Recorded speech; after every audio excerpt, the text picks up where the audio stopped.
নমস্কার, পুরাতনী হেসেলে সবাইকে স্বাগত আরেকটা নতুন ভিডিও দেখার জন্য। দুর্দান্ত লোভনীয় নিরামিষ একটা রেসিপি আপনাদের সাথে শেয়ার করে নেব। ভাত রুটির সাথে দারুণ লাগবে। একটু অন্যরকম করে তৈরি করেছি। আশা করব আজকের এই তৈরি করা রেসিপি আপনাদের অনেক ভালো লাগবে। বাচ্চা থেকে বড় সকলের পছন্দ হবে। আজকে নিরামিষ রেসিপি তৈরি করব এই কাঁচা কলা দিয়ে। তার সাথে নিয়েছি এক মুঠো ছোলার ডাল, ভালো করে ধুয়ে পরিষ্কার করে নিয়ে জলে ভিজিয়ে রেখেছি, বেশ ভালোভাবে ভিজে গেছে। এবার আমি কাঁচকলা কেটে নেব। কাঁচকলার মাথার অংশ আর পেছনের অংশ বাদ দিয়ে মাঝখানে 3টে টুকরো করে নিয়েছি। যেহেতু বড় সেই জন্য 3 টুকরো করে নিয়েছি। একটু বড় বড় করেই তৈরি করব।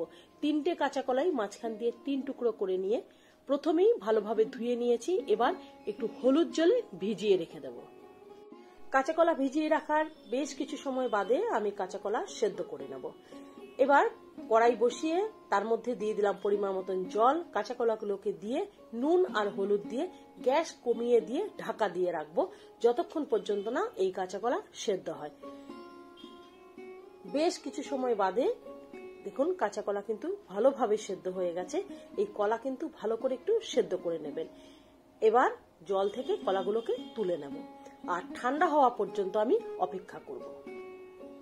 কাঁচা কলা ঠান্ডা হয়ে গেলে কাঁচা কলার থেকে ওপরের খোসাগুলো আমি ছাড়িয়ে নেব। কাঁচা কলার কোপ্তাকারি আপনারা খেয়েছেন, কিন্তু এই রেসিপিটা একটু অন্যরকম করে তৈরি করছি। কাঁচা কলার কোপ্তার এক রকমের স্বাদ, এই রেসিপিটার কিন্তু আরেক রকমের স্বাদ। আপনারা তৈরি করলেই বুঝতে পারবেন। প্রত্যেকটা কলা থেকে খোসাগুলোকে ছাড়িয়ে নিয়েছি। এবার একটা বড় চামচ দিয়ে আমি একটু চ্যাপ্টা করে নেব কলাগুলোকে। প্রত্যেকটা কলাই খুব সাবধানে আমি একটু এইভাবে করে চ্যাপ্টা করে নেব। আর কলাগুলো কিন্তু একটু ভালো করে কিন্তু সেদ্ধ করে নেবেন, তাহলে কিন্তু খেতে ভালো লাগবে। প্রতিটা কলাই আমি চ্যাপ্টা করে নিয়েছি। এবার ছোলার ডাল যে ভিজিয়ে রেখেছিলাম সেই ডাল আমি বেটে নিয়েছি। খুব ভালো করে কিন্তু বেটে নিয়েছি। একটু ঘন করে কিন্তু বেটেছি, একেবারে পাতলা হবে না। এই ব্যাটারটা একটু ঘন হবে। তার সাথে কিছু মশলা মেশাবো। দিয়ে দিলাম এখানে হলুদ, দিয়ে দেবো নুন, আর দিয়ে দেবো স্বাদ অনুযায়ী হিং, অল্প একটু মিষ্টি, আর 1 চামচ মতন বেসন। খুব সুন্দরভাবে ভালো করে কিন্তু ফেটিয়ে রেখে দেবো।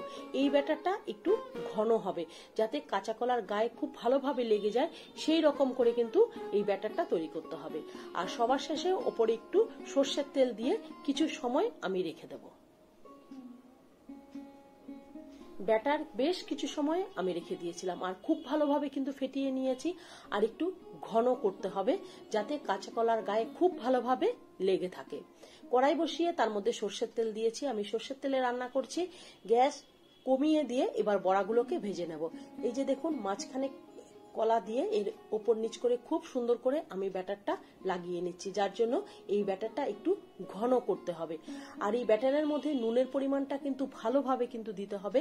আর কাঁচা কলা যখন সেদ্ধ করেছিলাম তখনও কিন্তু নুন ভালোভাবে দিতে হবে, যাতে কলার মধ্যে নুনের পরিমাণটা ভালো আসে। এইবার ব্যাটারে ডুবিয়ে কলাগুলোকে খুব ভালোভাবে কিন্তু ভেজে নেব। গ্যাস কমিয়ে দিয়ে খুব ভালোভাবে এই বড়াগুলোকে ভেজে নেব, যাতে কলাগুলো খেতে ভালো লাগে। আমি গ্যাস কমিয়ে দিয়ে দেখুন কলাগুলো খুব ভালোভাবে কিন্তু ভেজে নিয়েছি।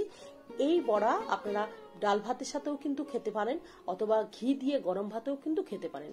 এইভাবে করে প্রত্যেকটা বড়া আমি ভেজে তুললাম। গ্রেভিতে আমি আলু ব্যবহার করব। ডুমো ডুমো করে কেটে নুন হলুদ মাখিয়ে আমি আলু ভেজে নিচ্ছি। এখানে মশলা তৈরি করে নিয়েছি আদা বাটা, সাথে নিয়েছি কাঁচা লঙ্কা বাটা, আর নিয়েছি জিরে বাটা। এই জিরে বাটার সাথে 2টো শুকনো লঙ্কা নিয়েছি আর 2টো তেজপাতা নিয়েছি। গ্রেভিতে তেজপাতার এই বাটা মশলার গন্ধটা কিন্তু দারুণ লাগে।